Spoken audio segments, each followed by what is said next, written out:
et les symptômes disparaissent au bout de quelques jours. Eric est en quarantaine depuis une semaine. Il n'a pas le droit de quitter son domicile et doit éviter au maximum les contacts avec d'autres. Ce lycéen a la grippe A, mais il va bien.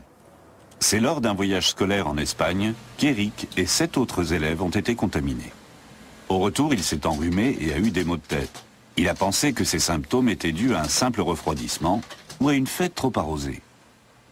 Je n'ai rien remarqué. J'étais juste un peu flagada.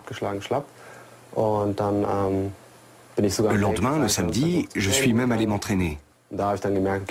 Comme je n'étais pas à 100% de mes capacités, j'ai arrêté au bout d'une heure et demie.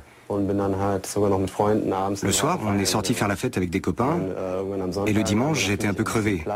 Mais ça pouvait très bien être dû à l'alcool et à l'entraînement. La mère d'Eric pense elle aussi d'abord à un simple rhume. Mais 2 jours après le retour d'Espagne, ils apprennent que 2 autres lycéens ont la grippe A. On était en pleine fête de famille quand un garçon de sa classe a téléphoné pour dire que ce n'était pas un rhume, mais la grippe A. Sur le moment, on est resté sans voix. Ah oui? Et maintenant?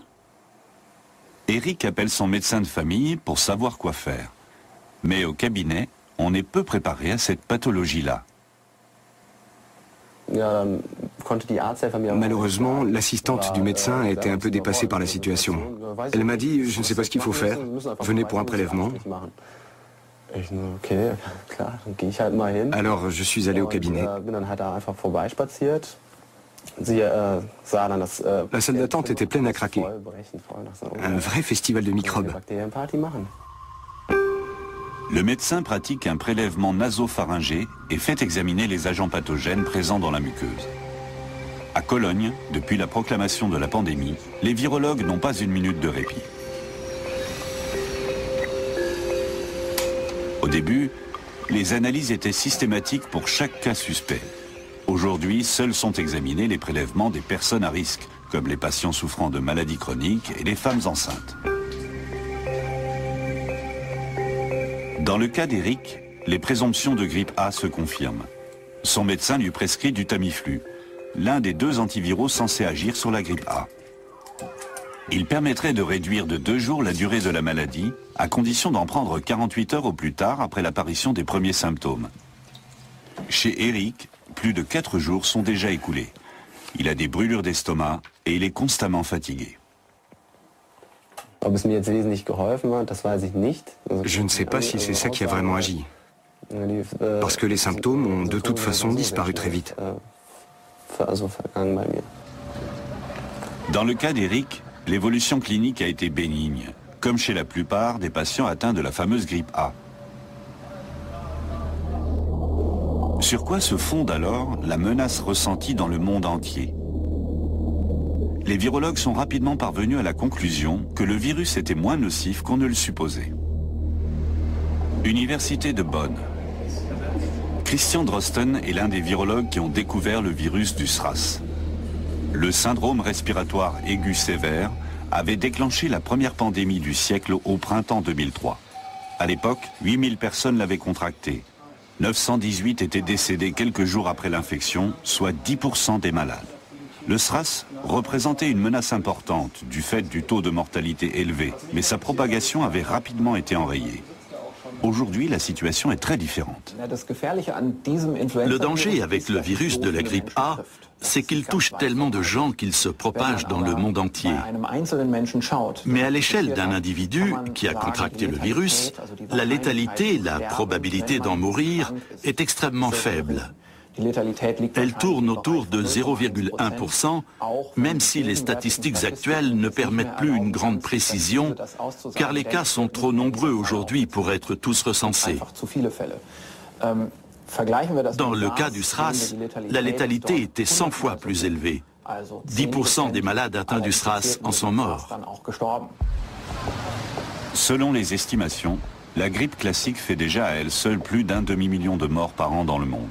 En Allemagne, les experts prévoient que la grippe saisonnière tuera entre 8 et 11 000 personnes au moins durant les mois d'hiver. En France, les estimations se situent entre 4 et 6 000. Le besoin de se protéger contre les virus invisibles existe déjà depuis longtemps. Et il a souvent suscité des réactions étranges.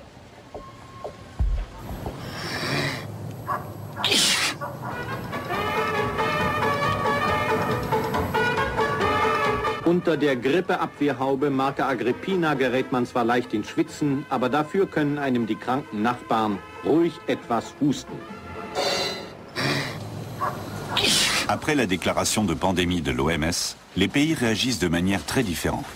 À Taïwan, les autorités sanitaires déconseillent de parler dans les ascenseurs. Paris recommande aux Français de renoncer à la traditionnelle bise pour se saluer. Mais très peu s'y tiennent. Même l'Église catholique y va de ses consignes. L'archevêque de Naples interdit aux fidèles d'embrasser le reliquaire de San Gennaro comme il le faisait depuis des siècles. Une solution simple et sensée pour se protéger contre tous les virus, se laver fréquemment les mains. Autant de mesures de précaution efficaces, mais peu intéressantes commercialement parlant, en particulier pour les fabricants de médicaments. Le VFA défend les intérêts de 39 laboratoires pharmaceutiques allemands. Ici, on met vivement en garde contre les risques éventuels. Jusqu'ici, la dangerosité du virus est encore très faible. Mais une petite mutation peut changer cela quasi instantanément. La grande question est de savoir si ce virus va rester relativement bénin ou s'il va faire un bond, évoluer vers un virus pandémique vraiment dangereux.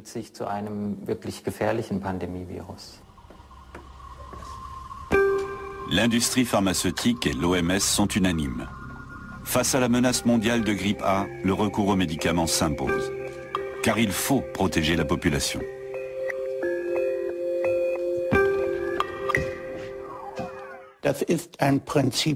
C'est un vieux principe marketing des laboratoires pharmaceutiques. S'ils veulent bien vendre leurs produits, il faut que les consommateurs aient peur et y voient leur salut. Alors on crée une psychose pour que les consommateurs craquent et se ruent sur le vaccin en question. Au début du siècle dernier, une seconde vague de grippe espagnole avait fait 2 millions de morts. Un spectre qui ressurgit aujourd'hui.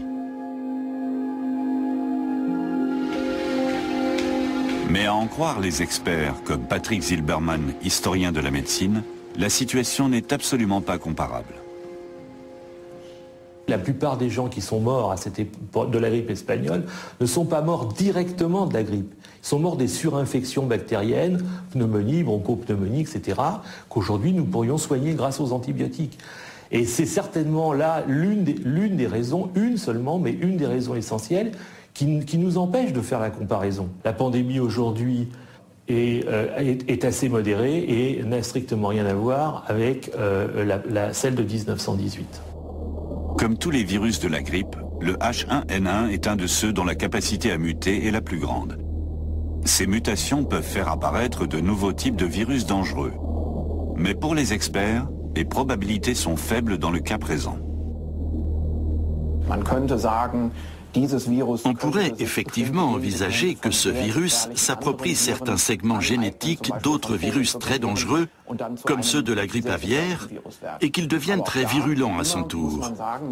Mais là encore, il faut être très prudent avec ce genre d'affirmation, car le virus est déjà très performant dans sa configuration actuelle. Et il ne gagnerait probablement pas grand-chose en mutant. Car une mutation aussi importante s'accompagne presque toujours d'une période plus difficile pour le virus. Or, l'objectif d'un virus n'est pas de tuer, mais d'exister. Et c'est d'autant plus facile pour lui si ses hôtes continuent d'évoluer dans leur environnement et ne tombent pas gravement malades. Alors pourquoi